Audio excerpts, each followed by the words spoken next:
أعوذ بالله من الشيطان الرجيم بسم الله الرحمن الرحيم يا أيها الذين آمنوا كتب عليكم الصيام كما كتب على الذين من قبلكم لعلكم تتقون وقال رسول الله صلى الله عليه وسلم الصيام جنة ইসলামের পাঁচটি স্তম্ভ মানে ইসলামের পাঁচটি স্তম্ভ মানে পাঁচটি খুঁটি। তার মধ্যে প্রথম খুঁটির নাম হইল ঈমান, দ্বিতীয় খুঁটির নাম হইল সালাত মানে নামাজ, আর তৃতীয় খুঁটির নাম হইল যাকাত, চতুর্থ খুঁটির নাম হইল সিয়াম মানে রোজা, পঞ্চম খুঁটির নাম হইল হজ। মহান আল্লাহ রাব্বুল আলামিন এই পাঁচটি স্তম্ভ দিয়া ইসলামটাকে পরিপূর্ণ করে দিয়েছেন। পাঁচটি স্তম্ভের মধ্যে একটি গুরুত্বপূর্ণ স্তম্ভ হইল সিয়াম মানে রোজা। এখন অনেক মানুষ আছে এই রোজা পাওয়ার পরেও রোজার গুরুত্ব দেয় না এবং কি রোজাকে তাচ্ছিল্য করে। ঈমান যাওয়ার অনেকগুলো কারণ আছে, মূল কারণ আছে 10টি। এই 10টি কারণের মধ্যে একটি কারণ হইল ইসলামের কোন বিধানকে তাচ্ছিল্য করা, অপছন্দ করা, সেটাকে নিয়ে ক্রিটিসাইজ করা। মুসলমানের মধ্যে অনেক লোক আছে এই রোজাকে নিয়ে তাচ্ছিল্য করে, ক্রিটিসাইজ করে। তারা বলে কি, তারা লোক সমাজে প্রকাশ্যে মানুষের সামনে দিনের বেলা আহার করে, আর যদি কেউ বলে এই রমজান মাস তুমি কেন সবার সামনে প্রকাশ্যে খাবার খাইতেছো বা আহার করতেছো, তখন ওই লোককে তাচ্ছিল্য করে বলে কি, আল্লাহ কিন্তু ভয় করি না, মানুষকে ভয় করে কি লাভ। সত্যি কিনা এই কথাটা কিন্তু অনেকেই বলে থাকে। ইসলামের বিষয়ে কেউ যদি এইভাবে মহান আল্লাহ কোরআনের কোন হুকুমকে, কোন বিধানকে যদি তাচ্ছিল্য করে, তাহলে তার ইমানটা সাথে সাথে চলে যায়। ওই লোকটা উচিত ছিল তওবা করা, অথবা সে যদিও গুনাহের কাজ করে রোজা না রেখে মানুষের আত্মগোপনে গিয়ে সে আহার করা, সে প্রকাশ্যে খাবার খায়, প্রকাশ্যে আহার করে, আবার বলে যে আল্লাহকে ভয় করি না, মানুষকে ভয় করে কিনা। এইভাবে আল্লাহ এমন একটা বিধানকে, ইসলামের একটা স্তম্ভকে তাচ্ছিল্য করার কারণে তার ঈমানটা সাথে সাথে চলে যায়। আরো অনেক মানুষ আছে সমাজের মধ্যে বলে থাকে রোজা হইল গরিব লোকের জন্য, রোজা হইল সায়েমদের জন্য, যাদের ঘরের মধ্যে খাবার নাই তারাই রোজা রাখবে।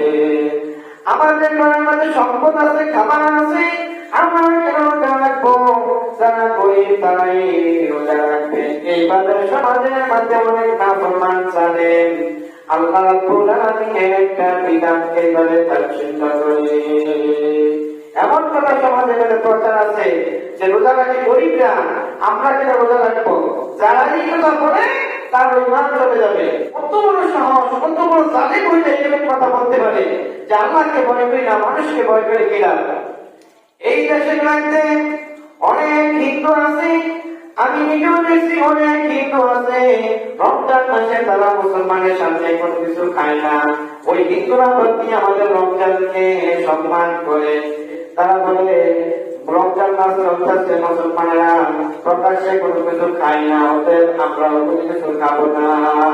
হিন্দুরা আমাদের রমজান এইভাবে সম্মান করে, আর আমাদের মুসলমান নামদারি কিছু মুসলমান দাবি করার পরও এইভাবে রোজাকে তাচ্ছিল্য করে তার ঈমানকে বিলিয়ে দেয়।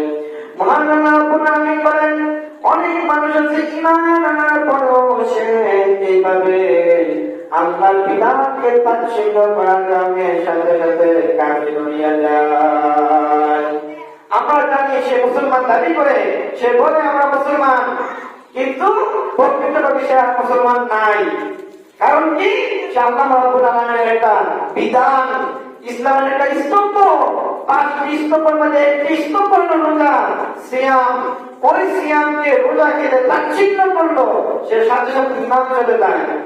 মুসলমান সমাজের মধ্যে এমন অনেক জন আছে, অনেক পরিবার আছে, পরিবারের একজন সদস্য রোজা রাখে না। অনেক জন আছে পরিবারের সদস্য 7 জন, 8 জন, 10 জন, একজন রোজা রাখে না। তারা কিভাবে মুসলমান দাবি করে?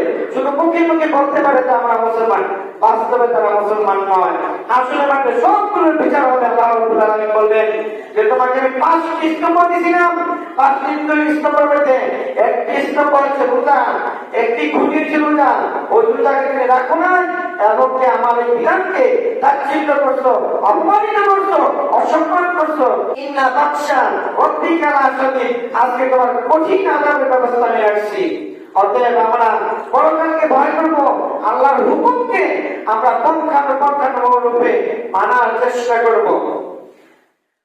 বিশ্বের বিভিন্ন দেশের মধ্যে রমজান মাস আসলে তাদের দ্রব্যমূল্যের দাম গুলোকে কমিয়ে দেয়। রমজান মাস মানুষ এত সুন্দর ভাবে রোজা করে রাখতে পারে, কিন্তু আমাদের বাংলাদেশ একটা দেশ, মুসলমান নামধারী দেশ, রমজান মাস আসার পরে প্রত্যেকটি দ্রব্যমূল্যের দাম চড়া দামে বৃদ্ধি পেয়ে যায়।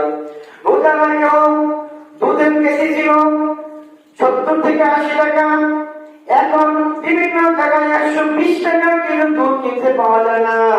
এই দুধ মানুষের জন্য, রোজাদারের জন্য কত একটা গুরুত্বপূর্ণ। অনেক মানুষ আছে অনেক তরকারি তার খাবার খাইতে পারে না, কিন্তু দই হলে পরিচিত কিভাবে খাবার খেয়ে রোজা রাখতে পারে। কিন্তু 120 টাকা 30 টাকা করে দুধ হওয়ার কারণে ওই আল্লাহর বান্দা রোজাদার পরিচিত ভাবে খাবার খেয়ে রোজা রাখতে পারে না। 120 টাকা কেজি দুধ পাওয়া যায় না এমন এলাকা আছে। আমাদের এলাকায় তো খবর পাইলাম যে 120 টাকা কেজি, 30 টাকা কেজি, তারপরে দুধ পাইতেছে না। আর এই দুধ ছিল রোজা টাকা 80 টাকা কেজি। তাহলে রোজা আসার কারণে আমরা মুসলমান কিরকম জালেম হইলাম, আমরা দাম বাড়াই দিলাম। ওই দিন দেখলাম একটি তেল, ওই তেলের দাম 1200 টাকা দাম চাইল। আপনার বিবেকটা চিন্তা করেন, একটা তেলের দাম যদি 1200 টাকা হয়, তাহলে দোকানদার কিভাবে তেলের শরবতের আবিষ্কার করবে? চিনির দাম বেড়ে গেল, মুড়ির দাম বেড়ে গেল, সোনার দাম বেড়ে গেল। তেমনি ভাবে এমন কোন পণ্য নাই রমজান মাস আসার কারণে মানুষেরা দাম বৃদ্ধি করে না। আমরা মুসলমান দাবি করি, ইমানদার দাবি করি, রোজার মাস আসলে পরে আমরা এইভাবে সব কিছু দাম চড়া করে নিয়ে যাতে করে মুসলমান রোজা রাখতে কষ্ট হয়ে যায়। আল্লাহ রাব্বুল আলামিন দয়া করে মায়া করে রমজান মাসে যেন মানুষ ইবাদত করতে পারে, রোজা রাখতে পারে।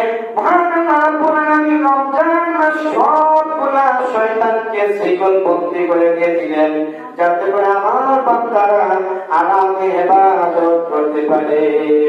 আল্লাহ রাব্বুল আলামিন শয়তানকে শিকল বন্দী করলেন যাতে করে রোজা রাখতে পারে।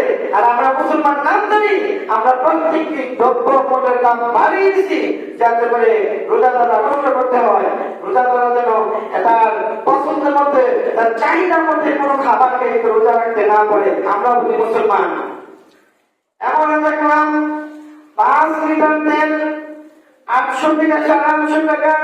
ওই তেল রোজার মাস আসার কারণে 950 থেকে 1000 টাকা বৃদ্ধি পেয়ে যায়। এইভাবে আমরা রোজাকে অপমানিত করি।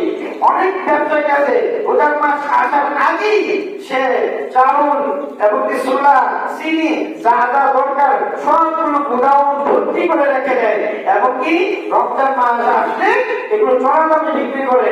ওই ব্যবসাটা হারাম ব্যবসা হবে না, এটা হারাম ব্যবসা হবে। সুতরাং আমরা যেন আল্লাহকে ভয় করি, পরকালকে ভয় করি, রমজান মাসের আমরা ইবাদত করি, রোজা রাখি, সেহরি খাই, ইফতার করি, তারাবি করি, তাহলে আমরা আল্লাহ রাব্বুল আলামিনের নৈকট্য অর্জন করতে পারবো। মহান আল্লাহ রাব্বুল আলামিন বলেন, ইয়া আইয়ুহাল্লাযীনা আমানু কুতিবা আলাইকুমুস সিয়ামু কামা কুতিবা আলাল্লাযীনা মিন ক্বাবলিকুম লাআল্লাকুম তাত্তাকুন। আল্লাহ রাব্বুল আলামিন বলেন, ও ঈমানদাররা, ও মুমিনেরা, আমি আল্লাহ রাব্বুল আলামিন তোমাদের উপরে রোজাকে ফরজ করে দিলাম, যেমনি আমি ফরজ করেছিলাম তোমাদের পূর্ববর্তী মানুষের প্রতি, লাআল্লাকুম তাত্তাকুন, যাতে করে তোমরা তাকওয়া অবলম্বন করতে পারো। আল্লাহ রোজা পালন করতে যাতে আমরা তাকওয়া অবলম্বন করতে পারি, আমাদের গুনাহ আমরা মাফ দিতে পারি। কিন্তু কই, আমরা তো তাকওয়া অবলম্বন করলাম না, গুনাহগুলো মাফ করার এরকম কোনো আমরা পরিস্থিতি দেখতেছি না। তাহলে এই রোজাটা আমাদের জন্য কি লাভ হলো?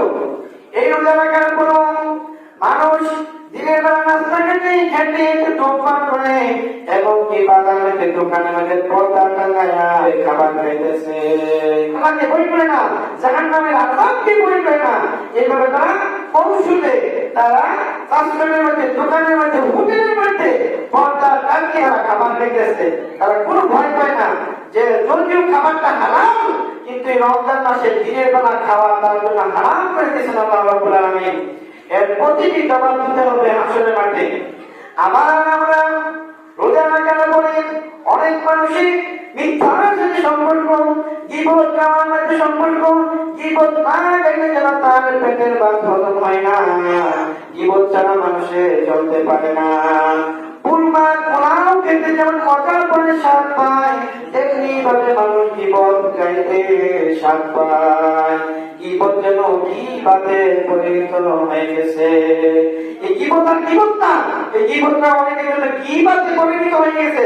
গীবত খেতে যেমন পছন্দ করে, তেমনি ভাবে মানুষ গীবত খেতে পছন্দ করে। রাসূল সাল্লাল্লাহু আলাইহি ওয়াসাল্লাম বলেন, অনেক রোজাদার আছে, ওই রোজাদার সে সারাদিন রোজা রাখে, রোজা রাখার পরেও সে মিথ্যার কথা বলে, পরনিন্দা করে, গীবত করে, বিভিন্ন ধরনের অপকর্ম করে। এই রোজা মহান আল্লাহ রাব্বুল আলামিনের কাছে কোনো দাম নাই। যে ব্যক্তি রোজা রাখার পরে গীবত করলো, মিথ্যা বললো, নামাজকে পড়লো না, ফরজ নামাজ পড়ে না, শুধু তারাবি পড়ে, ইশার নামাজ পড়ে, সারাদিন 5 ওয়াক্ত নামাজ পড়ে না, মহান আল্লাহ রাব্বুল আলামিনের কাছে এই রোজার কোনো দাম নাই। আর আমরা গীবতকে ছাড়তে পারি না। রাসূল সাল্লাল্লাহু আলাইহি ওয়াসাল্লামের সময় এমন একটা বিধান দিলেন যে তোমরা রোজা রাখো, কিন্তু আমি নবীর কাছে এসে রোজার ইফতারের সময় না দিয়ে তোমরা ইফতার করবে না। সব সাহাবীরা রাসূল সাল্লাল্লাহু আলাইহি ওয়াসাল্লামের কাছে অনুমতি নিয়ে ইফতার করা আরম্ভ করলো। এক সাহাবী এসে বলল, ইয়া রাসূলুল্লাহ, ইয়া হাবিবাল্লাহ, দুইজন মহিলা রোজা রাখতে রাখতে এমন ভাবে তারা টায়ার্ড হয়ে গেল, অথবা সে দুনিয়া থেকে বিদায় হয়ে যাবে, তাদেরকে আপনি ইফতার করার অনুমতি দিন। রাসূল সাল্লাল্লাহু আলাইহি ওয়াসাল্লাম ওই সাহাবীর কথা শুনে মুখ থেকে ঘুরে নিলেন। কিছুক্ষণ পরে সাহাবী আবার আসলো, এসে বলতেছে, ইয়া রাসূলুল্লাহ, এই দুজন মহিলা রোজা রাখতে রাখতে এমন অবস্থা হয়ে গেছে, আপনি যদি তাদেরকে ইফতারের অনুমতি না দেন, হয়তোবা তারা দুনিয়া থেকে বিদায় হয়ে যাবে, ইন্তেকাল করবে। রাসূল সাল্লাল্লাহু আলাইহি ওয়াসাল্লাম আবার তার মুখ নদী ঘুরাইলেন। কিছুক্ষণ পরে এই সাহাবী আবার এসে বলল, ইয়া রাসূলুল্লাহ, ইয়া হাবিবাল্লাহ, ওই দুজন মহিলাকে যদি ইফতার করার অনুমতি আপনি না দেন, আমার মনে হয় একটু পরেই তারা দুনিয়া থেকে বিদায় হয়ে যাবে। রাসূল সাল্লাল্লাহু আলাইহি ওয়াসাল্লাম বলেন, ও সাহাবী, এই দুজন মহিলাকে আমার সামনে নিয়ে আসো। ওই মহিলাদেরকে সামনে নিয়ে আসলো। আসার পরে নবীজি একজন সাহাবীকে বললেন, বাসা থেকে একটি পেয়ালা নিয়ে আসো। একটি পেয়ালা নিয়ে আসা হলো। বললো, এই দুজন মহিলার সামনে পেয়ালাটা দাও। পেয়ালাটা তাদের মুখের সামনে এসে ধরলেন। তাদের মুখের সামনে পেয়ালাটা রাখার পরে রাসূল সাল্লাল্লাহু আলাইহি ওয়াসাল্লাম বলেন, ও মহিলা সাহাবী, তোমরা মুখের ভিতরে আঙ্গুল দিয়ে পেয়ালার মধ্যে বন্দি করো। নবীজি বললেন তাদের মুখের সামনে পেয়ালাটা ধরো, আর এই মহিলাদেরকে বলো তাদের মুখের ভিতরে আঙ্গুল প্রবেশ করিয়ে তারা যদি পেয়ালার মধ্যে বন্দি করে। রাসূল সাল্লাল্লাহু আলাইহি ওয়াসাল্লামের কথা মতো ওই মহিলারা মুখের ভিতরে আঙ্গুল প্রবেশ করলেন। প্রবেশ করার পরে তারা অনেক চেষ্টা করার পরে একজন মহিলা বমি করলো। বমি দেখা গেল তাদের বমির সাথে রক্ত এবং মাংসের টুকরো বের হয়ে আসে। এইভাবে পেয়ালাটা অর্ধেক পরিবর্তন হয়ে গেল। রাসূল সাল্লাল্লাহু আলাইহি ওয়াসাল্লাম বলেন ওই মহিলাকে আবার দাও। দ্বিতীয় মহিলাকে আবার পেয়ালা দেওয়া হলো। পেয়ালা দেওয়া হওয়ার পরে রাসূল সাল্লাল্লাহু আলাইহি ওয়াসাল্লাম বলেন তুমিও এই পেয়ালার মধ্যে বমি করো। দ্বিতীয় জন মুখের ভিতরে আঙ্গুল প্রবেশ করিয়ে এই পেয়ালার মধ্যে বমি করা আরম্ভ করলো। তার ভিতর থেকে কুষ্ঠের টুকরা এবং রক্ত শক্ত শক্ত জমাট বাঁধা রক্তগুলো বের হয়ে পেয়ালা পরিপূর্ণ হয়ে গেল। রাসূল সাল্লাল্লাহু আলাইহি ওয়াসাল্লাম সাহাবীদেরকে লক্ষ্য করে বলেন ও আমার সাহাবীরা তোমরাই বলো এই দুজন মহিলা হালাল খাবার খেয়ে সেদিকে রোজা রেখেছে, আর তারা হারাম জীবন করতে করতে মানুষের পুষ্ট খেতে খেতে ইফতার করে, তাহলে আমি কিভাবে তাদের ইফতারের অনুমতি দিতে পারি? এইভাবে গীবত খাওয়ার কারণে রাসূল সাল্লাল্লাহু আলাইহি ওয়াসাল্লাম প্রকাশ্যে দেখাই দিলেন যারা গীবত খায় রোজা রাখার পরে মানুষের দোষ নিয়ে চর্চা করে তারা যেন আপন ভাইয়ের গোশত কামড়িয়ে কামড়িয়ে খাচ্ছে। অতএব আমরা রোজা রাখার পরে মিথ্যা কথা বলবো না, সুদের সাথে জড়িত থাকবো না, ঘুষের সাথে জড়িত থাকবো না। আমরা আল্লাহ রাব্বুল আলামিনের প্রত্যেকটি হুকুমকে পঙ্খানুপুঙ্খানুর উপর আমরা মানতে হবে, তাহলে আমরা রোজার পরিপূর্ণ ফজিলত আমরা পাবো। আবু হুরায়রা রাদিয়াল্লাহু তাআলা থেকে বর্ণিত রাসূল সাল্লাল্লাহু আলাইহি ওয়াসাল্লাম বলেন মহান আল্লাহ রাব্বুল আলামিন জান্নাতের মধ্যে একটি দরজা রেখেছেন রোজাদারের জন্য। ওই দরজাটার নাম হইছে রায়্যান। যারা দুনিয়ার মধ্যে আল্লাহ রাব্বুল আলামিনের ভয়ে তার সন্তুষ্টির জন্য রোজা রাখবে, জান্নাতের এই দরজা দিয়ে শুধু রোজাদাররাই প্রবেশ করবে। রাসূল সাল্লাল্লাহু আলাইহি ওয়াসাল্লাম বলেন প্রত্যেকটি রোজাদার এই সম্মানিত দরজা দিয়ে জান্নাতের ভিতরে প্রবেশ করবে। শেষ ব্যক্তি যখন প্রবেশ করবে তারপরে এই দরজাটা ফেরেশতারা বন্ধ করে দিবে। অন্যান্য লোকেরা বলবে আমরাও তো এই দরজাটা প্রবেশ করার জন্য আসছি। ফেরেশতারা বলবে না, তোমরা এই দরজাটা প্রবেশ করতে পারবে না, কারণ রোজাদার ব্যতীত এই রায়্যান দরজা দিয়ে কেউ প্রবেশ করতে পারবে না। তখন রোজাদারকে আল্লাহ রাব্বুল আলামিন জান্নাত দিয়ে দিবে, আর যারা রোজা রাখছে না তাদেরকে আল্লাহ রাব্বুল আলামিন জাহান্নামে প্রেরণ করবেন। মহান আল্লাহ রাব্বুল আলামিন জান্নাতীদেরকে এক পাশে, জাহান্নামীদেরকে এক পাশে রাখবেন। রাখার পরে জাহান্নামীর আগুনের মধ্যে জ্বলতে থাকবে, পড়তে থাকবে। এমন সময় জাহান্নামীরা দেখবে হায় হায় আমার পরিচিত ভাই, আমার বন্ধু, আমার বাবা, আমার পিতা তারা তো জান্নাতে আছে, তারা জান্নাতের মধ্যে খাবার খাইতেছে, পানি খাইতেছে, আর আমরা জাহান্নামের মধ্যে জ্বলতেছি, পড়তেছি। মহান আল্লাহ রাব্বুল আলামিন সূরা আরাফের 50 নম্বর আয়াতের মধ্যে বলেন ওয়ানাদা আসহাবুন নারি আসহাবুল জান্নাহ আন আফিদু আলাইনা মিনাল মাই আউ মিন্না রাযাকাহুমুল্লাহ ওয়া ক্বালু ইন্নাল্লাহা হারামাহুমা আলাল কাফিরিন।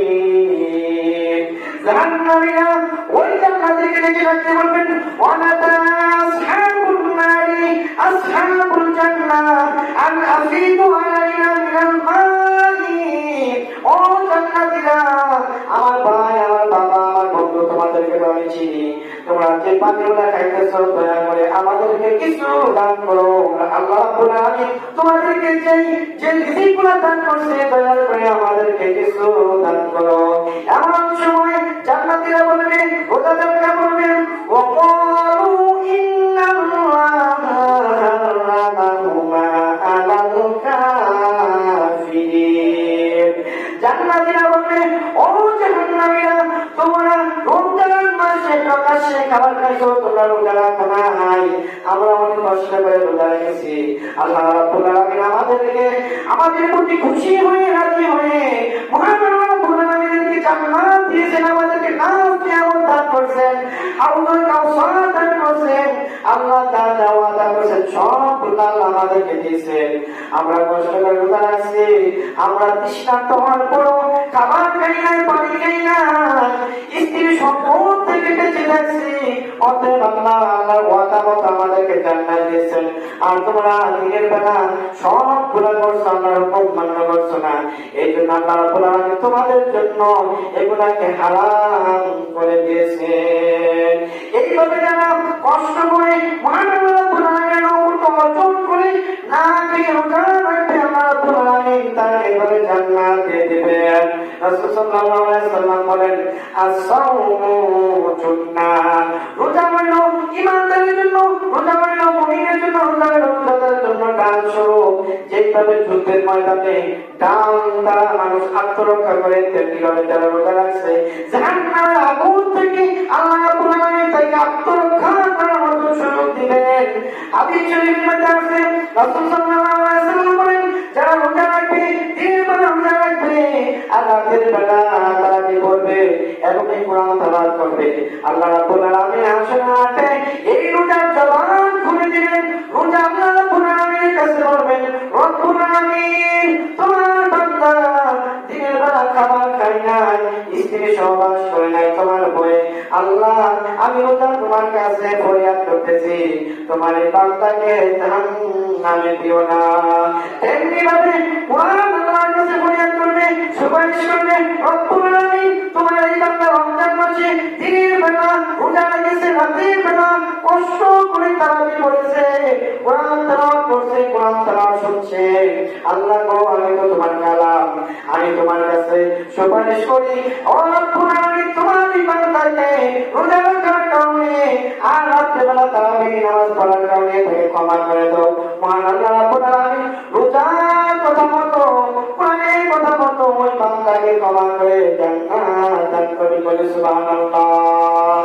আমরা এরকম একটা ফজিলতপূর্ণ রমজান পাওয়ার পরও আমরা রোজা রাখি না। রাসূল সাল্লাল্লাহু আলাইহি ওয়াসাল্লামের কাছে এক সাহাবী এসে বলতেছেন, ইয়া রাসূলুল্লাহ, ইয়া হাবিবাল্লাহ, আমি ধ্বংস হয়ে গেলাম, আমি ধ্বংস হয়ে গেলাম।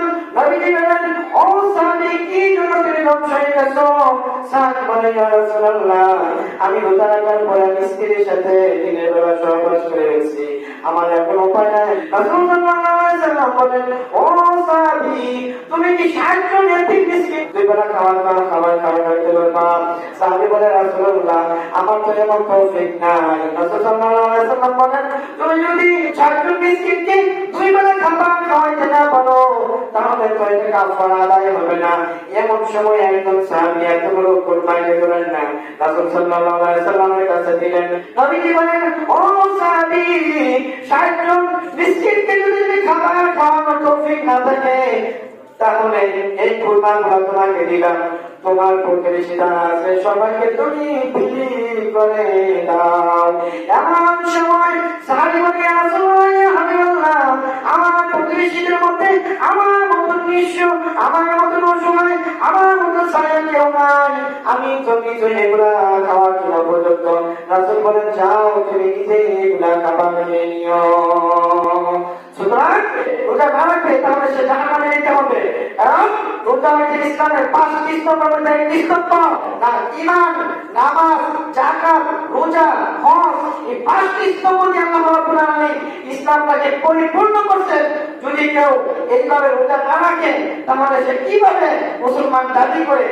আব্দুল্লাহ ইবনে উমর রাদিয়াল্লাহু তাআলা বলেন, কেউ যদি রমজান মাসে একটি রোজা বিনা কারণে ছেড়ে দেয়, সে যেন সারা বছর রোজা রাখলো, এই রোজা ঘাটতি পূরণ করতে পারবে না। আমাদের এখনো সময় আছে যারা রোজা রাখি না, ফরজ নামাজগুলো পড়ি না, মিথ্যা কথা সাথে করতেছি না, সুদের সাথে জড়িত, গীবতের সাথে জড়িত, এক কথা সব ধরনের অপকর্ম থেকে আমরা বেঁচে মহান আল্লাহ রাব্বুল আলামিনের কাছে তওবা করি খাঁটিভাবে। হয়তোবা এমন হইতে পারে আজকের মসজিদ থেকে বাকি করার আগেই আমাদের ইন্তেকাল হয়ে যেতে পারে। গতকাল ঈশানের নামাজ পড়লাম, 4 রাকাত ফরজ নামাজ পড়ে সালাম ফেরানোর পরে আমাদের মুসল্লি জামাল কাকা দেখে অসুস্থ হয়ে বারান্দায় শুয়ে আসে। আবার সকালবেলা ফজর নামাজের আগে শুনে দুনিয়া থেকে বিদায় হয়ে গেছে। তেমনি এমনি ভাবে মৃত্যুর কোনো সময় নাই, নির্ধারিত সময় নাই, কোন সময় আমরা মারা যাই করতে পারি না। অতএব মহান আল্লাহ রাব্বুল আলামিনের সবগুলো হুকুম আমরা পরিপূর্ণভাবে পালন করি, যাতে করে আমাদের যে কোনো সময় মরণ আসলে আমরা যেন মহান আল্লাহ রাব্বুল আলামিনের দরবারে সুন্দরভাবে চলে যেতে পারি। সুতরাং আমরা চেষ্টা করব আল্লাহ রাব্বুল আলামিনের বংশানুক্রমে সম্পূর্ণ হুকুমগুলো পালন করার জন্য। যারা বিগত রোজাগুলোকে রাখছেন না, দয়া করে ওগুলা থেকে তওবা করবেন, আর রমজান মাসের পরে এগুলা কাজা আদায় করার জন্য চেষ্টা করবেন। আর সামনে যে রোজাগুলো আছে সবগুলো রোজা আমরা রাখি পরকালের ভয়ে, জাহান্নামের ভয়ে, আল্লাহর নৈকট্য অর্জন করার জন্য। মহান আল্লাহ রাব্বুল আলামিন আমাদেরকে তৌফিক দান করুন। সবাই বলি আল্লাহুম্মা আমিন।